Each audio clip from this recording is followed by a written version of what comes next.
Uamuzi wa mahakama kuhusu malipo ya fidia kwa waathiriwa wa mlipuko wa bomu uliotokea Nairobi tarehe 7 Agosti mwaka 1998 umeahirishwa hadi tarehe 15 mwezi Januari mwaka ujao.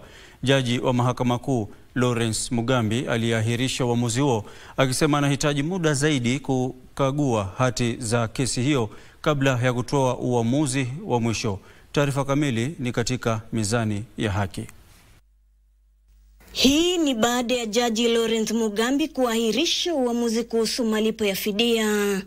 Jaji Mugambi alisema kuwa wingi wa hati za kesi hiyo unafanya uratibu wa kutoa uamuzi huo kuwa mgumu, na hivyo basi muda wa ziada unahitajika.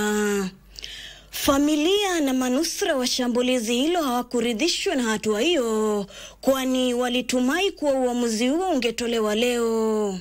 We have not been able to read through all of them. So we might still require some time to do that.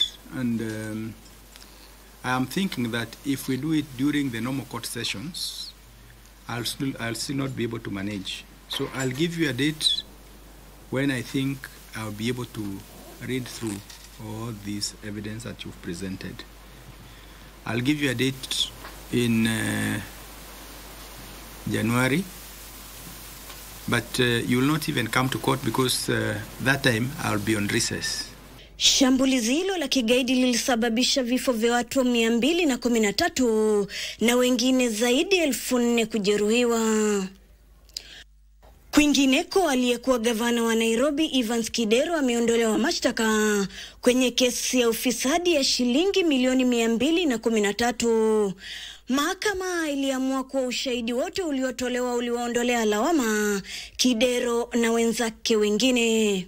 Kupitia wakili wake Philip Nyachoti, Kidero aliarifu mahakama kuwa madai dhidi yake hayakuwa ya kweli. Tume ya maadili na kupambana na ufisadi ilimtuhumu Kidero na wenzake kwa matumizi mabaya ya fedha za kaunti na kunufaika na malipo yasiyokuwa halali alipokuwa gavana wa Nairobi.